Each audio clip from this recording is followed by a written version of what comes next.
ఆంధ్రప్రదేశ్ రాష్ట్ర ప్రభుత్వం జగన్ కోసం నెలకి 19 కోట్ల రూపాయలతో 2 హెలికాప్టర్లు అద్దెకి తీసుకుంది. ఇది దుర్మార్గం. ఖచ్చితంగా ఇది కనుక రాజకీయ కార్యక్రమాలకి వాడుకుంటే, అంటే వైఎస్ఆర్ కాంగ్రెస్ పార్టీ సభలకు వైసీపీకి సంబంధించిన కార్యక్రమాలకు వాడితే ఖచ్చితంగా దుర్మార్గం, నో డౌట్ ఎట్ ఆల్. అలా కాకుండా ప్రభుత్వానికి సంబంధించి అయితే కనుక 19 కోట్ల 10 కోట్ల ఇంతకుముందు చంద్రబాబు నాయుడు గారు వాళ్ళ ఇంటి ముందే హెలీప్యాడ్ పెట్టుకుంది. ఇప్పుడు జగన్మోహన్ రెడ్డి ఇంట్లోనే హెలీప్యాడ్, ఇద్దరు ఆయన అద్దెకొన్న ఇంట్లో హెలీప్యాడ్, ఈయన సొంత ఇంట్లో హెలీప్యాడ్.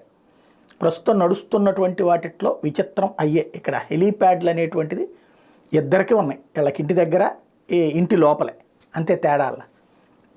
హెలీప్యాడ్లు ఇద్దరు హెలికాప్టర్లే వాడతారు. ఇంకొకటి ఇద్దరు ప్రత్యేక విమానాలే వాడతారు. ఇద్దరేంటి, ఇప్పుడు పవన్ కళ్యాణ్ కూడా ప్రత్యేక విమానాలే వాడుతున్నారు. కాబట్టి ప్రజాధనం దుర్వినియోగం లాంటి పనికిమాలిన ఉపన్యాసాలు ఇవ్వడం దండగా. ఎందుకంటే ఏ ముఖ్యమంత్రి అయినా హెలికాప్టర్లోనే ప్రయాణిస్తున్నారు. రేవంత్ రెడ్డి కూడా హెలికాప్టర్లోనే ప్రయాణిస్తున్నారు. వెనకాల 2 వీలర్ మీదో 3 వీలర్ మీదో వెళ్ళట్లేదు. ఇవాళ రోజున ముఖ్యమంత్రులందరూ హెలికాప్టర్లే వాడుతున్నారు. ఇది నెంబర్ 1 ఆస్పెక్ట్. నెంబర్ 2 ఆస్పెక్ట్ వచ్చేటప్పటికి అది రాజకీయం కోసం వాడతాయి. ఎలక్షన్ నోటిఫికేషన్ కనుక, అంటే ఎలక్షన్ షెడ్యూల్ ప్రకటిస్తారు. షెడ్యూల్ ప్రకటించాక తన సొంత డబ్బులు పెట్టుకోవాల్సిందే కానీ పార్టీ డబ్బులు పెట్టుకోవాల్సిందే తప్పించి ప్రభుత్వం డబ్బులు పెట్టడానికి వీలుండదు.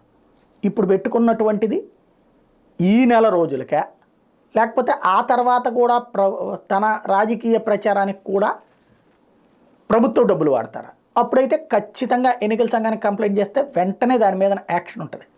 కాబట్టి ఇది పత్రికలు ఇవాళైతే ముందు ఈనాడు జ్యోతి రాసేసినాయి అంటే సహజంగా నెగిటివ్గా రాస్తాయి కాబట్టి దీన్ని నమ్మలేం. అసలు విషయం సమాధానం చెప్పాల్సింది ప్రభుత్వం.